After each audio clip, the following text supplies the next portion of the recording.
अस्सलामुअलैकुम दोस्तों, तारीख़ व सकाफ़त के इस मरकज़ सोन हलवे के लिए मशहूर और आमों की मिठास से भरपूर इस मीठे शहर मुल्तान में बसने वालों की जानिब से आप सबको इस चैनल पर खुश आमदीद।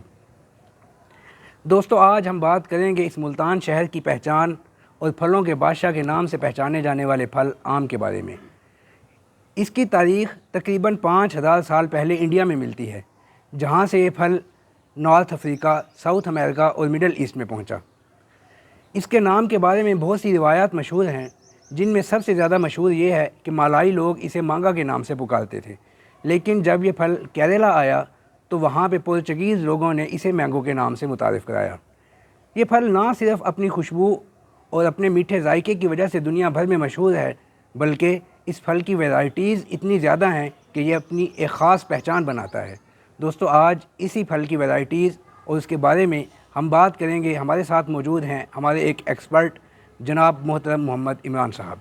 आज हम उनसे बात करेंगे कि हम इस आम की वैरायटीज़ कितनी हैं, इनको पहचानना किस तरह से है और इसकी तमाम खसूसियात क्या हैं। तो चलते हैं अपने मेहमान की जानिब।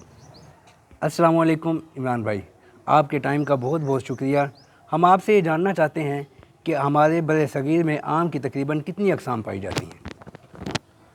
वालेकुम सलाम जी, बहुत शुक्रिया जी, आपने मुझे बुलाया अपने प्रोग्राम में।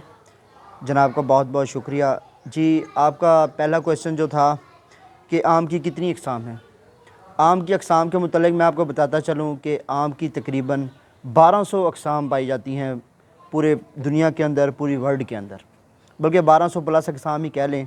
तो इसके लेटेस्ट जो हैं कलीमुल्लाह ख़ान साहब, जिनका तल्लुक़ इंडिया से है, वो फादर ऑफ मैंगो के नाम से भी मशहूर हैं। उनके बहुत से कारनामे हैं मैंगो के लिए। उनका भी लेटेस्ट इंटरव्यू हुआ है पिछले दिनों में, तो उन्होंने भी यही बात कोट की है कि मैंगो आम वाहिद फल है जिसकी 1200 प्लस अक़साम है। और दूसरा, कलीमुल्लाह ख़ान की मैं आपको एक और बात बताता चलूँ। ग्राफ्टिंग टेक्निक के ज़रिए जिस तरह पेवंदकारी करते हैं, इसके ज़रिए से एक ही पौधे पर तकरीबन 300 प्लस वैरायटीज़ एक पौधे पर उन्होंने उगाई हैं।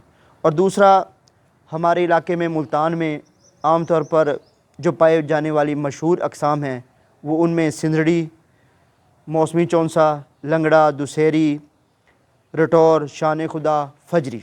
अच्छा, आम की अगर इतनी अक़साम हैं तो हमारे जो नाज़रीन हैं या जो लोग आम खाते हैं, पूरी दुनिया में आम खाने वाले मौजूद हैं, वो इन अक़साम को पहचानेंगे कैसे? इन अक़साम को पहचानने का आखिर तरीका क्या है? किस तरह से हम इन आमों की पहचान कर सकते हैं? आम को पहचानने के लिए बुनियादी तौर पर इसके 3 तरीके हैं। सबसे पहले इसकी खुशबू, यानी कि एक आम की जो वैरायटी है उसकी खुशबू दूसरे आम से मुख्तलिफ होती है। और फॉर मिसाल के तौर पे चौंसा आम है, चौंसे आम की जो खुशबू होगी वो दुसेरी के आम से, अनवर रटौर के आम से मुख्तलिफ होगी। और जो सबसे अच्छी मेरे हिसाब से, मैं जो सबसे ज़्यादा लाइक करता हूँ, जो रटौर आम है, इसकी खुशबू सबसे आला होती है, बहुत ही उम्दा खुशबू होती है। और उसके बाद एक और दूसरी जो चीज़ है कि आम को आपने पहचानना किस तरह से है, वो इसको दूसरी जो इसकी तरीक़ाकार है वो है इसको शक्ल के हिसाब से, शेप्स के हिसाब से। जो चौंसा आम होता है वो कदरे बड़ा साइज़ में आम होता है, और जो रटौर आम होता है वो कदरे छोटे साइज़ में होता है। और जो दुसेरी आम होता है वो लंबाई में थोड़ा ज़्यादा ज़रूर होता है, लेकिन वो थोड़ा सा पतला आम होता है, जिसकी वजह से दुसेरी पतला आम हो गया, अनवर रटौर थोड़ा छोटा साइज़ में हो गया, और चौंसा थोड़ा मोटा आम होगा, थोड़ा बड़ा आम होगा। और एक आम है फजरी, जो हमारे मुल्तान में बहुत ज़्यादा पाया जाता है। फजरी भी ये साइज़ के अतबार से तमाम मैंगोज़ में सबसे बड़ा आम होता है। ये इसका जो साइज़ है ये 1 kg प्लस, यानी कि 1 kg प्लस तक भी इसके साइज़ के आम मैंने देखे हैं। ये जो तीसरी चीज़ है ये है जायके के अतबार से, कि हम आम को किस तरह पहचानेंगे। जायके के अतबार से आम दूसरे, जिस तरह पहले भी मैंने आपको बताया कि शेप के अतबार से ये एक दूसरे से मुख्तलिफ हैं, बिल्कुल इसी तरह जायके के अतबार से भी आम एक दूसरे से मुख्तलिफ होते हैं। चौंसे आम का अलहदा जायका होता है, और जो सिंधड़ी आम है जो सिंध में ज़्यादातर पाया जाता है, वो थोड़ा सा तुर्श होता है, लेकिन वो भी खाने के अतबार से, जायके के अतबार से बहुत ही अच्छा आम है। अनवर रटौर और मौसमी चौंसा और फजरी आम, जिस तरह मैंने आपको बताया, ये साइज़ में बड़ा होता है। ये ज़्यादातर ये पेशावर साइड वाले लोग इस आम को ज़्यादा पसंद करते हैं, क्योंकि ये साइज़ में बड़ा होता है, इसका जायका भी अच्छा होता है, ये दूसरों से ज़रा मुनफरद होता है। अच्छा, ये तो अक़साम के बारे में आपने बता दिया और पहचानने का हमें तरीका भी बताया है, लेकिन ये तो बताएं कि आम को पकाने का तरीका क्या है और उसका कितना दौरानिया होता है आम के पकने का। आम को पकाने के लिए बेसिकली इसके दो तरीक़ेकार हैं।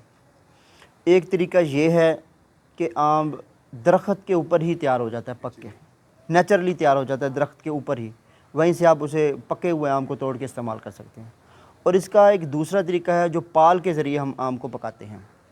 पाल के ज़रिए आम को पकाने के लिए मैंगो राइपनर पैकेट, जब आम को हम काटन के अंदर बंद करते हैं तो उस पैकेट को हम पानी के अंदर डिप करके उस काटन के अंदर रख देते हैं। तकरीबन 10 किलो काटन के अंदर 1 या 2 आप रख सकते हैं आम को पकाने के लिए। तो उसके अंदर से थीन गैस पैदा होती है जो आम को पकाने के लिए इस्तेमाल होती है, जिससे आम का दौरानिया थोड़ा सा कम हो जाता है। यानी कि आम अगर आप ये पैकेट ना डालें उसके अंदर इथीन गैस का, इथीन का पैकेट ना डालें तो आम का दौरानिया तकरीबन 5 से 6 दिन लग सकते हैं आम को पकने में। जी, उसका कलर भी थोड़ा कम आता है, बिल्कुल येलो शेड नहीं निकलता।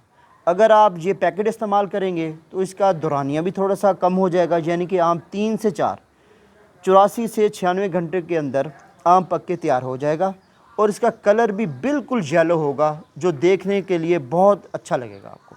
इसके अलावा हमें ये भी बताएं कि लोकली जो है हम यहाँ पर अपने इलाके में या दुनिया भर में आम को खाने के तरीके क्या हैं, किस किस मकसद के लिए इस्तेमाल किया जाता है इसे, और लोग किस तरह से इसे खाना पसंद करते हैं। आम को जो इस्तेमाल करने के जो तरीके हैं उसमें सबसे पहले काफ़ी सारे लोग इसे बतौर अचार इस्तेमाल करते हैं, यानी कि उसके लिए एक मखसूस वैरायटी है देसी आम, उसे काट के उसके पीसेस बना के अचार के तौर पे लोग इस्तेमाल करते हैं और खाने के साथ उसे बड़े लुत्फ़अंदोज़ होकर इस्तेमाल करते हैं।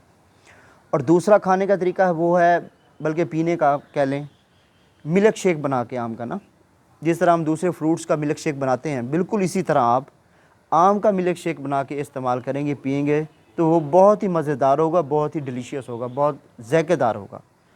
और तीसरा अब खाने के तरीके आपको मैं बताता चलूँ, ये भी 2-3 इसमें तरीके हैं खाने के। नंबर 1 कि आम को काट के इसकी काश बना के इसकी कतलियाँ बना के आप इस्तेमाल कर सकते हैं आम को।